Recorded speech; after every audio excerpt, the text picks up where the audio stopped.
In today's episode of the Phebe Swill platform, I am letting you meet someone. I'm tempted not to tell you who the person is yet, but on the Phebe Swill platform today, it's a special series, Meet the First Lady. We are at her place here and we're coming to talk to her. So how has life been for her as a mother, a wife, a friend, a relative, and also a first lady? How has things changed for the Bio family? All those things you get to know on today's episode. So like I told you, today it's Meet the First Lady series. Here we are at her residence and there she is. You see her on social media, you know she's the First Lady, but what more do you know about the First Lady? So Meet the First Lady on the Phebe Swill platform. First Lady, good afternoon. Thank you very much for making time to meet us despite your busy schedule as we've caught you in your office today. Good afternoon. I could have been in your office though. I almost got that position. Late Sierra Leone Trump, he promised me when he would have won the elections I would be the First Lady, but that's it. So First Lady, we're here today to get to know you as a person. Let's get to hear about your background first of all. There has been a lot of talks about your nationality. For example, you're a Gambian, you're a Sierra Leonean, you went to school in Gambia and Sierra Leone. Let's hear the clarifications on those stories we hear. Oh, well, it's very simple because as far as I know, the Sierra Leone Constitution didn't say that if you're from another country, you can't be the First Lady, is it? But the fact of the matter is, yes, my father is from the Gambia, of course. My mom is from Sierra Leone. I was born here. I was born in Kono, and I went to school. Where the diamonds are. Oh, well, you know, I went to school in Kono, and I went to primary school, secondary school, and then came to Freetown and went to St. Joseph Convent and left. Went back to the Gambia at the age of 15. Lived in the Gambia for about 18 months and I left for the UK. So does that make me a Gambian? I don't know, because everything I knew before then is Sierra Leone. I have never been to the Gambia. I think I went to the Gambia once when I was a kid for a holiday, and that was it. I've never been until the war came and we had to leave Kono, came to Freetown. Then my family had to go back to the Gambia. Before that, do you have siblings?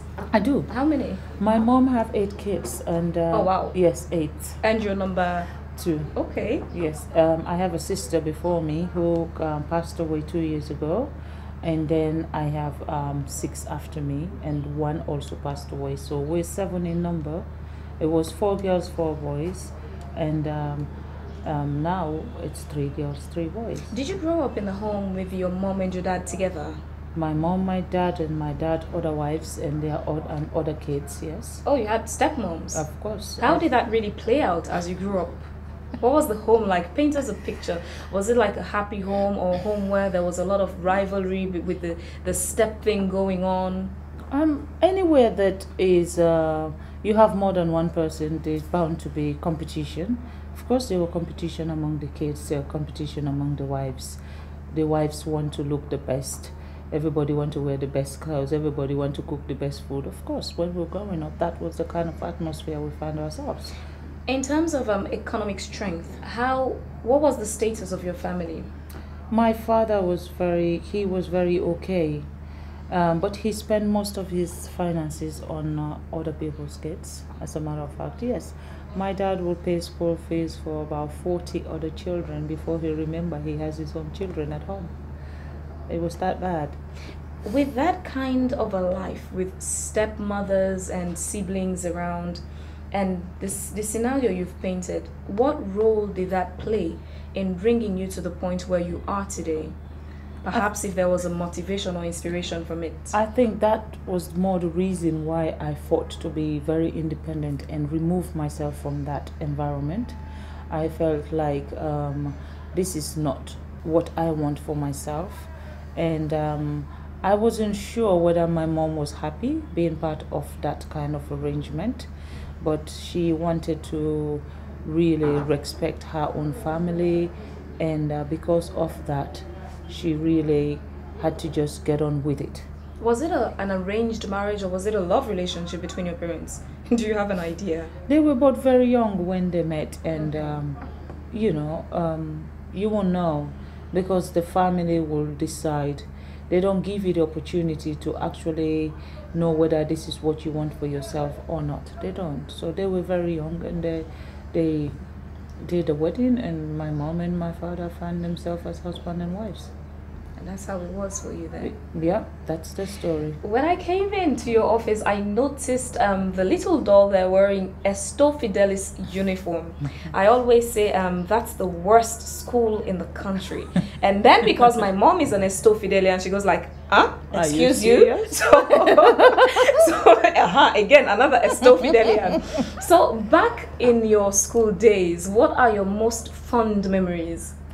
It's just the freedom to do something that is different from what you are meant to be doing.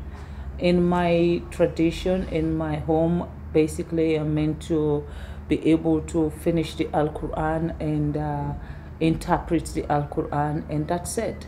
It's not for me to go to school and have an education that will empower me and make me an independent person. No. Why was it so? Girls are prepared for marriage. You're not prepared to go to an office. You're not prepared to do anything other than being married. So they don't even invest on you. They invest on your brothers. They send my brothers. They all went to the best schools. They went to Ahmadiyya Bo schools. All of them. They had the best schools in the country. They go into universities well before us. I think among my elder sisters and all of us, in fact, as girls in the family, I was the first to go to university. Oh, wow. How did that happen? Was it through your parents or on your own? When I went to England, I know that I needed to empower myself more, and that is, I have to be enlightened. And I went back to school and I decided to further my studies. You mentioned learning the Quran while in school. Usually they say people who learn the Quran are very brilliant pupils in school. What was your academic performance back then? Were you a bright student, average, or perhaps a playful type? I think I was a very competitive student and bright, of course. And a lot of people, other people thought, when you do the Al-Quran, you're very good at memorizing everything. And then they will think like you have this voodoo or juju thing that you drink for you to remember everything in your book, and they don't understand. If you go through Al-Quran, it's so easy for you to hold a book now and memorize from page to page everything. You can memorize it so easy, and when it's exam, it's easy to just beat them all. So was that the case in your case? It was at some point, yes, because I have always been somebody who everything in my life is competition. Is there a teacher you loved so much in school that you still carry the memories of that teacher? There's a lot of that teachers. Includes also a friend, classmate or friend also. I still keep my friends from school. I don't make new friends. My friends from school are the friends I call my friends. And then in terms of some names? There's a lot of names, The close ones, the really close ones. The close ones in Freetown today, it's Mariam Dyke. We were together in convent. So she was a friend as a kid, and we're both women now with our own families, and she still remained my friend. Even when I went to the UK, she was here, she was married, we stayed as friends. She comes to the UK for holiday, we keep our friendship. I have another friend, because again, like I was saying to you, because the family kind of unit you have everything in the family. Mm-hmm. Your sisters, your cousins, they are your friends. You don't go out to make new friends, because you have more than enough at home. Yes. So I had a cousin of mine who lives in America. Her name is Jara Shaw. The elder sister was the wife of former President Momo. Yes, so Jara has been my friend, still my friend, and you know, we've done so much together, and we still behave like kids around each other. She comes to me in London, I go to her in That would America. be a nice scene to see, eh? Yeah, The first lady among her friends, you know, the ladies thing. That would be an interesting scene to see. Oh, yeah. But with your teachers, who was your favorite teacher in school, and for what reason? The important thing is, for me in school, my principal was my mom's elder sister. She was the principal. That doesn't sound good. That's okay, you know. But you could imagine, I am here today because that woman was so strict. She was so strict because she wanted me to be the child that will make the difference in the family. She was like the rebellious one. Today she might say that she succeeded. Oh yes, she was the rebellious one, and then she became a principal, and now she had her sister's daughter in her school. I am not allowed to do anything wrong. Whatever I do wrong, she make me an example. She will call me in front of the school and she will whip me with, you know, with all her might to make sure another person won't do it. So back then you thought she was being mean to you, right? I was so angry. Even when it's holiday and my mom says you have to go to your auntie for holidays, I'm thinking, no, I had few of my uncles here in Freetown.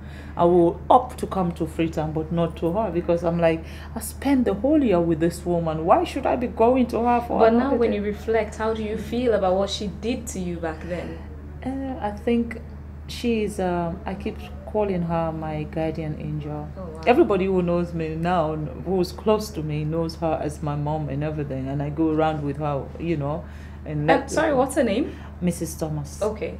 Yes, she's Isata Silla, but her married name is Thomas, and she's a principal in one of the schools in Moreton now. Were you quiet in school, or were you the troublesome type? I was troublesome. Okay, that's Very. the honest answer.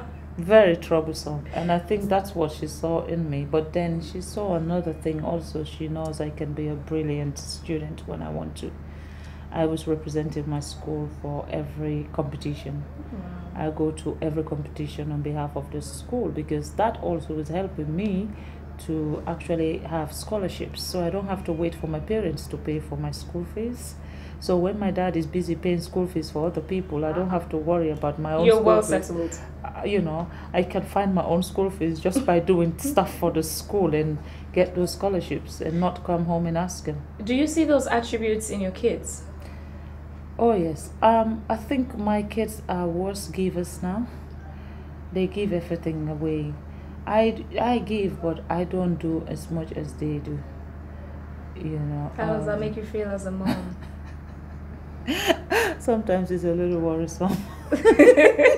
Okay, knowing yourself well, then you're like, okay, this kid is more than I am. And when I complain, my mom said, well, who's your mom? And I'm thinking, okay, yes, no problem. But my kids are very, very, very disciplined, and I am not that kind of parent that allow my kids to, you know, go outside the box.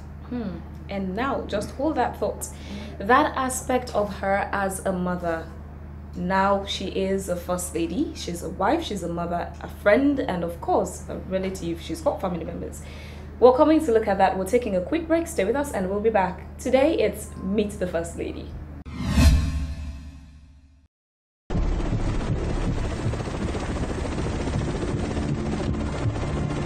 Target is visible. Abort his mission, but I want him alive. I copy that. Freeze! Insurance of the turn around slowly!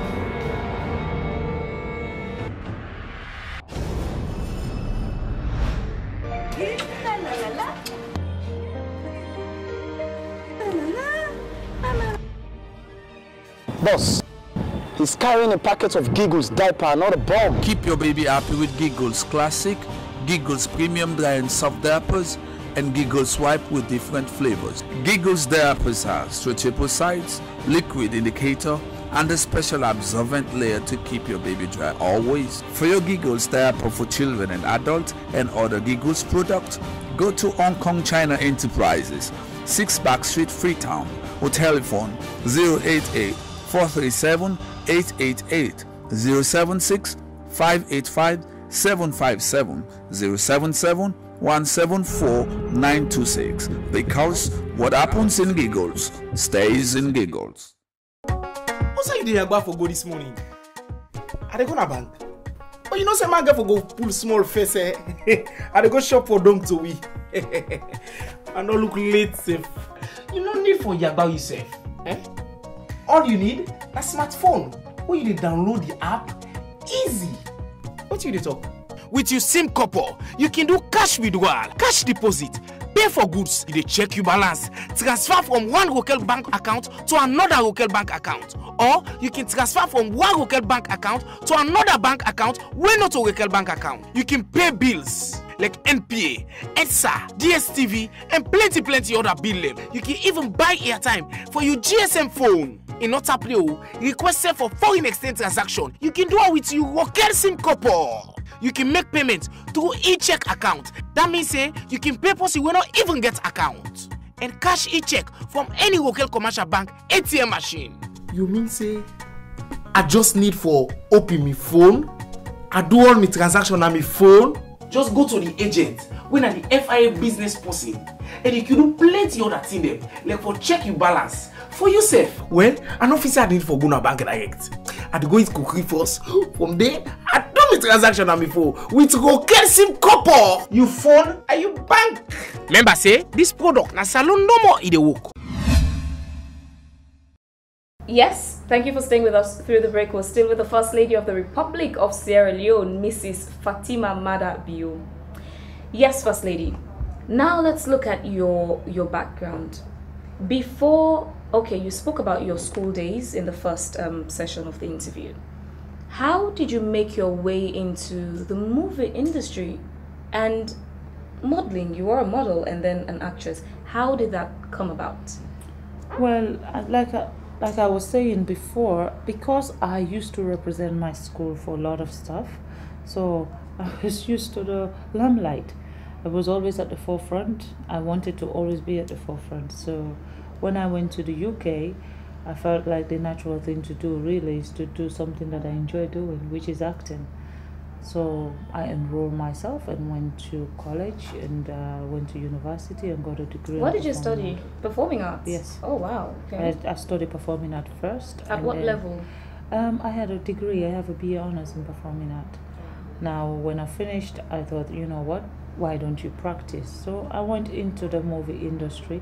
But before that, actually, when I was in school, when I was in college, sort of college then, we used to perform for ITV, the Black History Month. We used to perform for ITV. And there, one day we were performing, a guy came to me and his name is Christian. He had a modeling agency called Christian Modeling Agency. And this modeling agency was one of the top modeling agencies in the UK. They didn't have black models then. And they were looking for a black model. But they don't want to, I think, one is just their corporate responsibility. I don't think they were actually looking for a black model, but he has to have a black model as part of the catalog that he sends out. So he happened to see this girl from Africa. Don't know whatever he saw. He came to me and said, "Have you ever thought of doing modeling?" I'm like, no. He said, well, you know, you can join my modeling agency and see whether you like it. That's how I started modeling. Where did you meet him? We met at the ITV studio. Okay. You know, we met there, and because I was studying performing art, which include drama, music, and dance, my dance tutor then, Anne Modiman, he actually spoke to my dance tutor. So she came to me and told me about this offer. The First Lady can dance too. And made this offer to me. So through her, she was able to initiate the meetings and supervise it all until I got through and become a model for Christian Modeling Agency. So the acting started from the TV you mentioned? No, I was in school when I started the modeling. When I finished, college and university, I then thought, okay, I have to really just focus on the things that I wanted to do, you know. But somehow some things happen, blah blah blah. I got married first, and then I had my kids, and I needed to take care of the kids. And in total, how many kids do you have? I have 3. Okay. Yes. So Gender? One aside boy, from little baby Amina, one boy and 2 girls. Okay. Yes. So yes, yeah, I got married after, because my family, they were really, really pressurizing me now that I have to get married. So I said, well, you know what? Okay, fine, we'll go. I got married and then had my kids, and I was in that marriage for about 8 years. It didn't work for personal reasons, so we decided to go our separate ways, and I was still left with the 2 kids. My husband then was a footballer, so I left with the 2 kids. And who's that footballer? Well, no worries. Okay, I like that. No, I was going to ask you again, where did you get to do your performing arts course? Roehampton Institute, that's where I got my degree. Okay, that's in London. Yes, in London. I started at Southwark College, finished off Southwark College, and then went to Roehampton Institute. Aside that, did you ever embark on another course? Yes, immediately when I started acting, now I went into acting proper, and I felt like at that point I have won everything I needed to win anyway. I've won African Best Actress, I've won Best Supporting Actress, I've won Script Writers. There was nothing left for me to really wait for within the industry. So I thought, you know what, I'm still going to do something that involves cameras and all of, you know, that the scene of acting, but I don't have to be an actress. Then I thought, let me do journalism. And I went back to school again, and I enrolled at London College of Communication, and I studied journalism. But when did you do that course in journalism? I finished in 2015. Quite recently. It was rumored on social media that you graduated from another course. Did you? I think they recycled the graduation of 2015. And then thought it was 2018. Yes. Oh, that's it. And now let's come to the husband. Before winning the elections, how close were you two, and how has the election results, your new offices, affected the relationship at home? The time you spent together, perhaps if you were the one preparing his meals and all that. Myself and Julius, we are not just husbands. Now she's the only one allowed to call our president like that, because it's her husband. Don't try that. You know, we're not just husbands and wife. We're best of friends, and he's the most funny human being anybody can live with or come across. But you don't get to see that side of him. Now, with a smile on your face when you say that, it's it's a lot. Just saying that with that smile. You know, we tend to. I know people complain like, why is she always around? I'm always around because my husband always wants me around. I'm not asking like I have to be there. No. If my husband said, can you come? Of course I will come. Because aside from being a president, he's a husband. He is a husband. And if my presence makes a difference, I will be there. We have not been apart from each other since we met. If you noticed, when me and Julius got married, he moved to England. He started doing his PhD. And I know that's a story all of you are curious to hear how and where they met. Don't worry, you saved the best for the last. You get to hear that later. Yes, you were saying. Yeah. He moved to England, and he started doing his PhD. At this point, I was also doing my journalism. And when I finished, I graduated. He was now finishing up to try. He had two chapters more for him to submit so that he can have his own PhD. Then the politics actually kicked in, and we had to come back here. So there was no conditions like you have to move with me. No, we don't have to negotiate on things like that. At this point, England has been my home for the last 20 years. England has been my home. But I didn't ask, oh, should I, or why, or how. No. He packed his suitcase, I packed my suitcase. And then you knew automatically you had to come. I had to come. You know, we came back and we've been together since. We have, it's difficult. It's a difficult situation when we are not together. When we're not together, we spend more time on the phone with each other. It's like we're chasing each other on the phone. Like, where are you? What are you doing? So whoever is on the other side, you keep explaining, I'm doing it, I've done that, you know. So what's the point? We might as well be there so nobody asks the other person, why are you? Where are you? What are you doing? What did you do? You know. So we are friends, and we're comfortable in each other's company, and we actually consult. And you consult with each other better when you're together. Yes. So we consult with each other all the time. We consult with each other. We don't just make decisions just like that and jump in. No. Yes, sometimes, yes, as the head of the family, he will make such a decision, but a decision that he knows will be for the interest of the entire family, yes. But other than that, we consult with each other. So that also is one of the reasons why we are most times together, so that we don't have to be discussing personal issues on the phone. I saw a picture on, I think it was on social media, on Facebook. I saw a picture of you during the holiday. You went to the stadium to pray. Was that at the stadium? No. I saw a picture full of people. No, it's surrounded by people. It's YSC. Okay, yes, that's where just you prayed. The one in Wilkinson Road, yes. Now, being a first lady, you're not just an ordinary citizen like everyone. Where does this leave your relationship with people? It's now a little difficult because before I can stand there and take as many pictures and everybody will come around, and I am just a carefree person. But now it's not my decision anymore. You have the securities that will, don't come here, don't do this. I'm always fighting with my securities. Like, leave them alone, just allow them, you know. And even when they said we have to go, I said, no, I'm not going.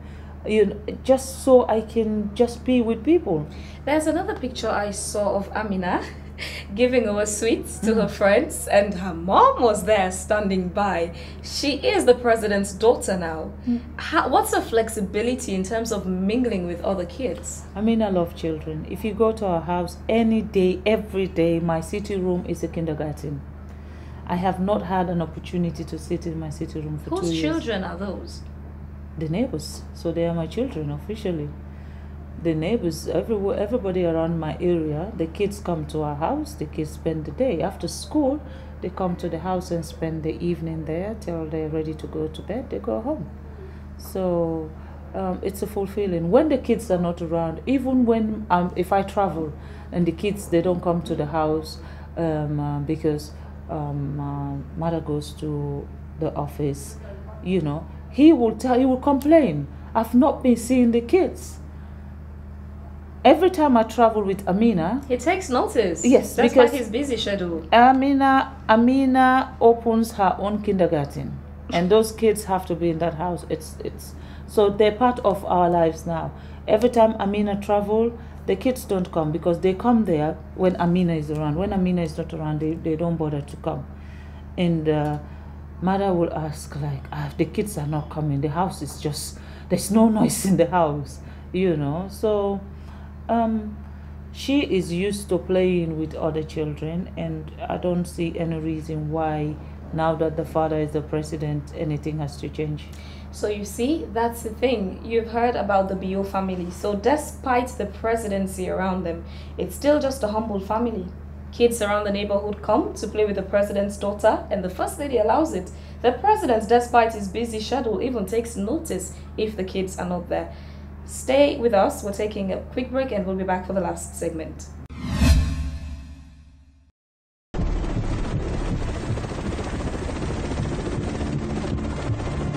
The target is visible. Abort his mission, but I want him alive. I copy that. Push your hands up and turn around slowly.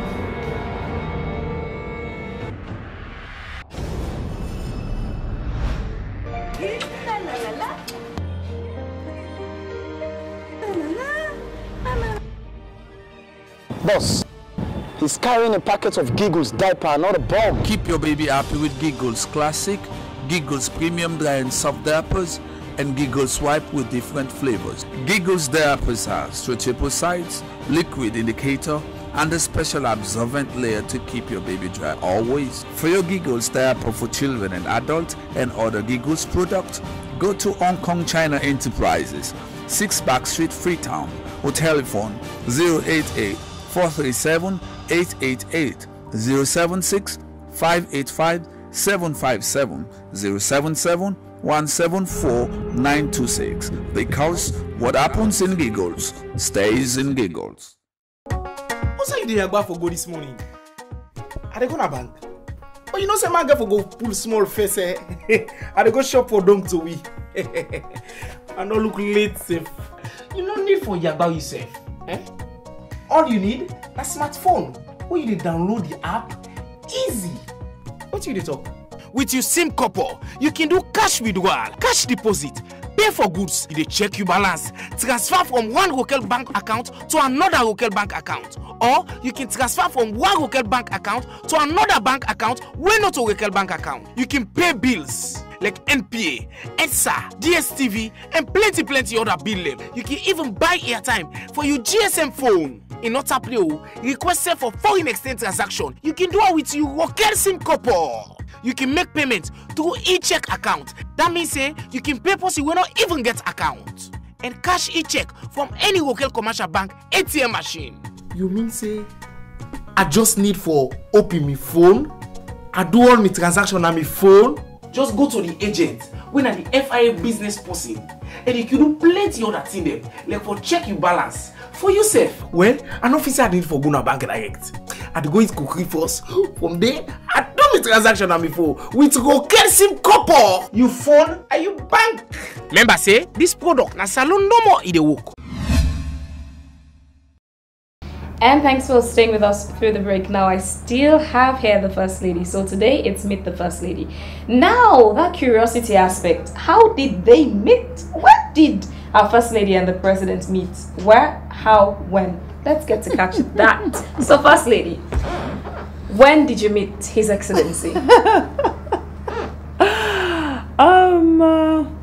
We met in 2012. Where? In London. Yes. Paint a picture. What was the setup that day? It's just a charitable event. We met at a charitable event in London, and he was there actually to meet with the Sierra Leonean community before the 2012 election, and that's when we met. And we were just friends. When we met, we exchanged numbers, and we talked to each other as friends, and we were friends for a while. Okay, so another part, as sure say you want to know how President Kenyan, how did it go? What was it like? What was it like? You have to bring us in on that picture.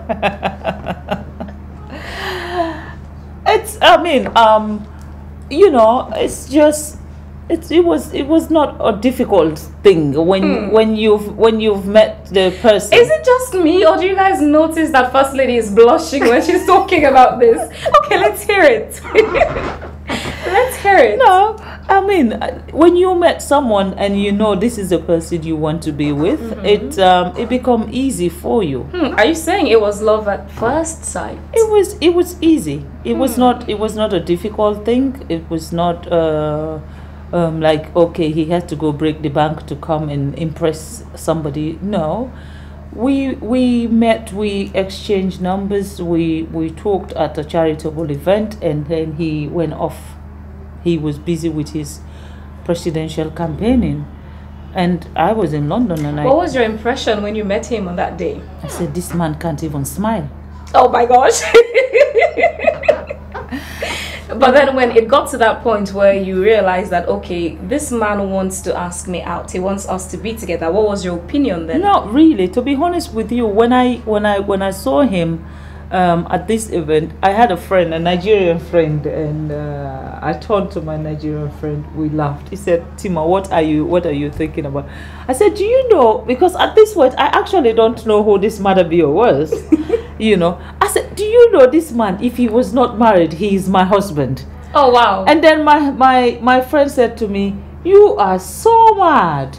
I said, "I swear, I don't know. Something in my head is telling me this guy is my husband." My friend said to me, "You know what, Tima? Listen." Was that an instinct? I swear to God, I have no clue. I have no clue why I said what I said, because it's not like I was looking to even know who this person is. I actually did not know who he was. Absolutely. I have a friend who knows him, and that friend was invited, and that friend invited them. Okay, your friend a friend. Yes. So, you know, I don't know the guy. I have no idea who he was. And when they said a presidential candidate, to be honest with you, I really didn't care what's my business with who want to be president. And if you're president, what does that have to do with me? Not my business, really, to be honest with you.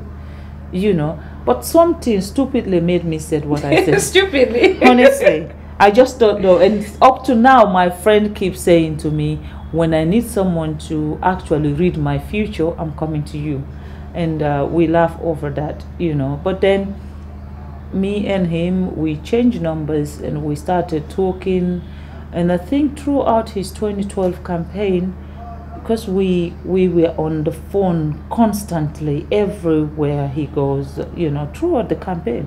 I was not here 2012. Yeah, but I was here. To that. That's the perhaps that's where the misconception is coming. People are saying, "Oh, where did she come from? She only got into the picture like 2-3 years ago." Oh. So you were there since 2012. Of course. But in 2018, the elections, you were so active, much more than.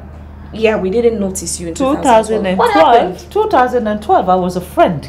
And I was not. At first, we were friends. Then we became lovers. I think I've heard that line in the song before. No, really. 2012, we were friends. And then he was going through his process. I was an actress. I was busy with my movies. So really, it's not what he's doing with, you know, but we find time to talk to each other. We find time to communicate and, you know, understand how life is being a politician and how life is being an actress. That was it. But I really was not glued into the whole 2012 thing. I just would give an advice if it's needed. I would say, why don't you try this? Why don't you try that? And that was it. But after the election now, and he didn't make it, our friendship becomes stronger. Because at that point, I realized that this is someone who, you know... So again, why did you get to accept to date him to the point where you married him? How did he convince you? I think by 2012, before the election, he said to me, "You know, when I win this election, I'm coming to marry you, right?" Oh, wow. And I laughed because, you know... Was it funny? Why did you laugh? It was, yeah, well, I'm thinking, yeah, when you become the president, you even remember who I was. Little did you know you were going to sit in that chair and be the first lady. You know, so I'm like, oh yeah, no problem. Okay, so I'm here. We laughed over it. And when after the election, and he didn't make it that time, I felt like if this guy actually had an intention of marrying me, if he had won the election, and now he hadn't won, he didn't win the election, and I turned my back on him now, that means I was what kind of a person does that make you? Yeah. So I was thinking, this does not even sound right. This is the time he needs me. This is the time he needs my support. So that was the point where it was going a little past we're just friends. Yes. Okay, that was the dating period, the courtship period. But still, we were away from each other. He was still here. I was still in the UK. Why did you decide to support him, his presidency, his presidential ambition? Because I know he's good for this country.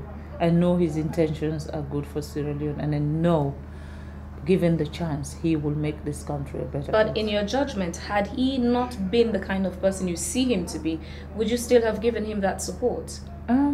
It would have been difficult for us to even have a relationship, because I think from knowing him as a friend to the point where we decided that we want to get married, I have learned so much to know that this man is a good man, and this man can make so much difference in Africa, not just Sierra Leone. Let's look at the role you played during the elections. Well, I've been in Sierra Leone for about since 2012. That's about 16 years. And from the elections, I've been able to monitor the things I've been able to see. It's the first time I've seen the wife of the presidential candidate that active in making sure that, okay, my husband gets this presidency, come my people, vote for him. It's the first time I've seen that. I've heard rumors about some women who've done that, like the wife of late President Ahmed Tijan Kaba. But in this era, this generation, why were you so bold, especially in a country where women are seen to be there just for the campaign periods, to clap, dance and sing, cook when food is needed, but taking those active steps? Why were you so bold? One is to change the way women are treated during elections. I refuse to allow people write my stories for me. And I had people, even within my husband's circle, who believe that a woman should always be at the back and wait till they finish and they'll come and explain the story, and it's up to you if you accept that story or not. But then I know my husband is not that kind of man. I know my husband believes in empowering women. I know my husband wants the change. And the change he wants, really, to be honest with you, is to be able to empower more women. So I refuse for anybody to keep me at the back when I felt like I have an opportunity to make a change. And also, this was a chance for me to tell African women that you don't wait until your husband is the president and then inauguration day you dress up all fancy. Yes, and then that's when the president will say, meet your first lady. No, I wanted people to know me for who I am. I wanted people to understand our family. So tomorrow you won't say, well, they have changed, or it'll be easy for you to assess how we were before the election, not just how he was. So it's a we thing now, not yes, he. not he, because he is the president. Yes, we all accept that. But God forbid, if he fails, it affects me too, as the wife. And no wife wants to see your husband failed. So I wanted to be part of the process of everything, so that I have the right to also advise and say, no, I don't think this is right. No, because some man will come and turn around and say, oh, where were you when I was fighting for this? But the most important thing, the most important reason why I did everything I did during the campaign is because I believe in his dream. I believe his dream, and I believe that what he wanted to give to this country, if given the chance, we will all be proud. I won't be asked tomorrow, oh, are you a Sierra Leonean or Gambian? For any one of us, most Sierra Leoneans, I can tell you, around the world have dual nationalities. Most Sierra Leoneans, majority, we opt for dual nationalities for what is out there. If you have a better country, if you have a country that have everything that you're looking for, why would you want to be somebody else? No one will want to be somebody else. But if being something else or somebody else will give me the opportunity to grow, a lot of us will opt for that. I can tell you, the thousands. And there's no shame in that. Everyone is aspiring for greener pastures. Thousands of people have done that anyway. Now, I felt Mother Bio's dream, his own dream to change this country, is not a political statement. It's an ambition. For me, that ambition works for me, because the change you're talking about now, being the first woman who everybody thought I was crazy to come out and fight for my husband that way, only Mother Bio has empowered a woman that much. First man to choose a woman to become his running mate, 2012. Unfortunately, this time, Auntie Kadi was sick. So he didn't have the voice of a woman to back him. And I was not going to be Auntie Kadi. Yeah, you can't be the first lady and the vice president. Yes, I wasn't going to be her. But I wanted to be the woman that believed in her husband's ambition, and not just an ambition for himself, but an ambition that will better a nation. And for me, I thought this is a time that Sierra Leone should take an opportunity of this man who wanted to change our country. It just happened that man is my husband. You know, doesn't matter how much I say this, how I try to explain for people to understand, they will still say, but he's still your husband. Yes, he's my husband, but if my husband is not a good person, I'll tell you this, I will say it. You've been bashed several times for things, especially during the inauguration period. Things about who comes in to do it, why is she taking up that duty, is it all those things. When you sit back, when you go through social media and see some of the things people write about you that are negative, how do you feel and how do you react? I was an actress for almost 8 years before I got married with Jabbe Bio. I know negativity and the media exist, you know, and for me, when people write about me things that are not true, they're actually writing about their own reflection of themselves.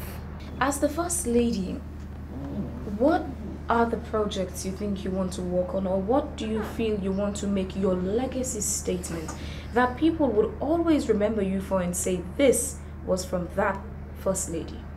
What's your priority? My priorities at the moment, honestly, I am championing all the things that no one wants to champion. Things like? Early marriages. We need to stop that in this country. And the reason why I'm supporting His Excellency's agenda for this free education is to be able to give those girls an alternative. We have to stop early marriages in this country, because it is through early marriages we have teenage pregnancies. And through these teenage pregnancies, we have the highest infant and child mortality rate in the world. Through teenage pregnancies, we have fistulas. Through teenage pregnancy, you have HIV/AIDS, and you have a lot of sexually transmitted diseases going around. It is true. All of this, you have child prostitution, you have child slavery. We have to stop. We have to empower our girls.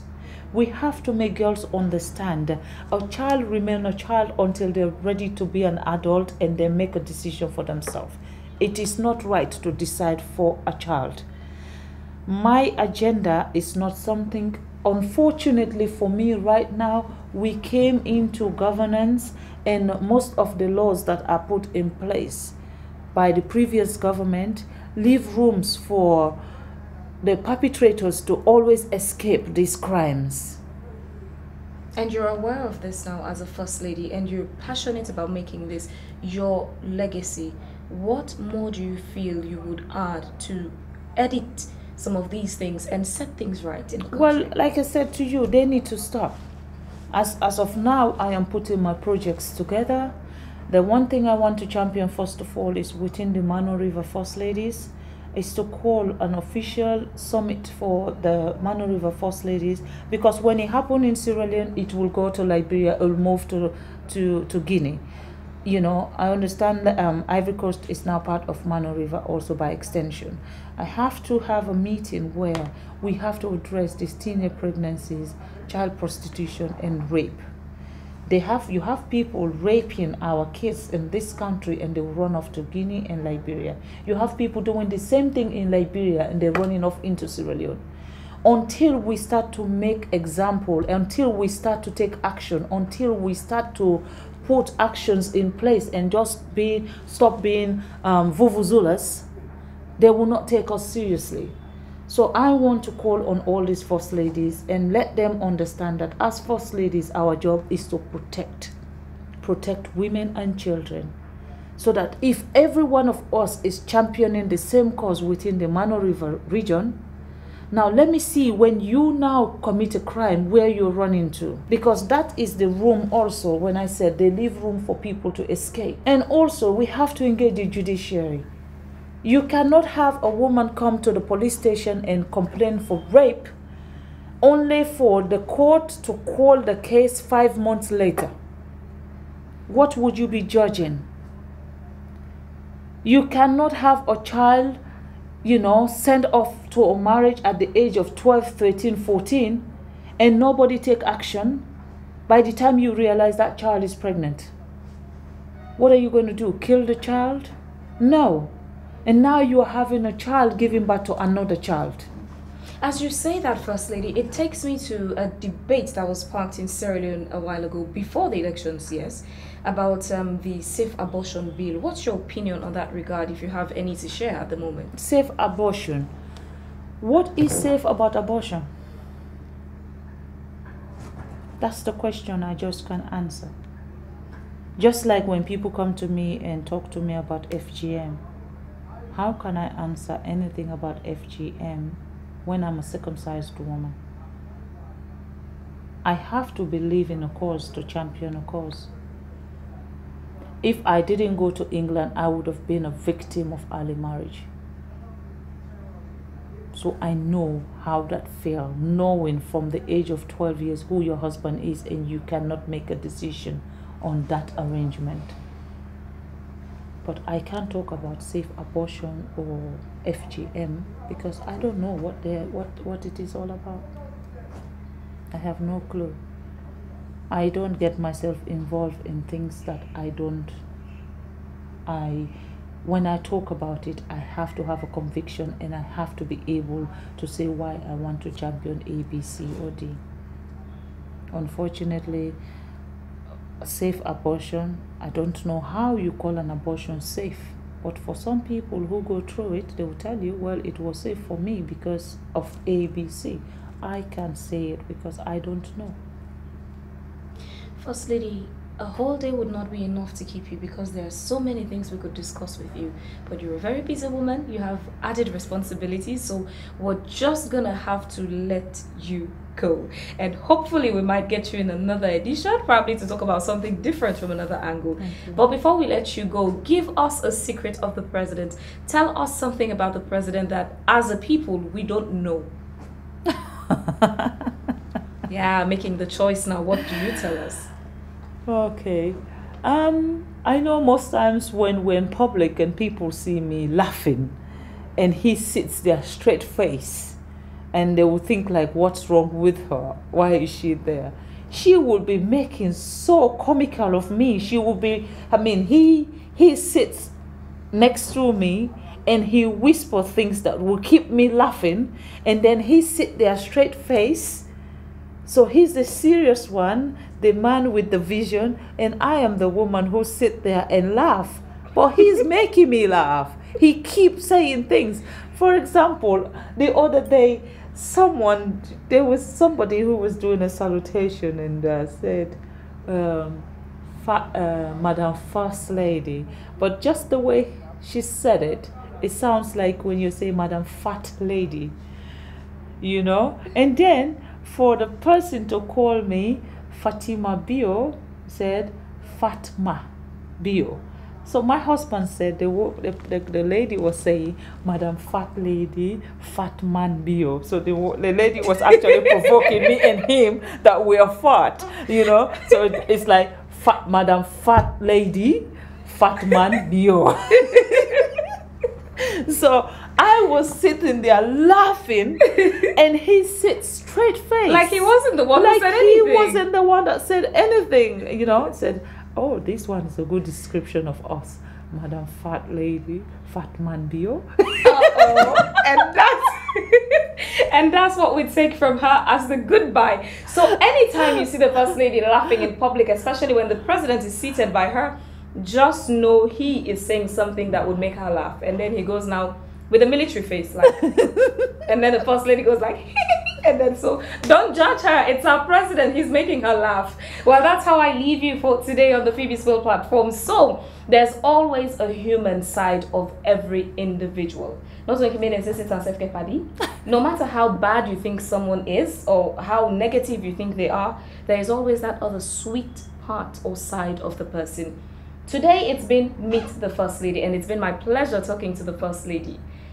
Thank you for staying with us, and then cheers.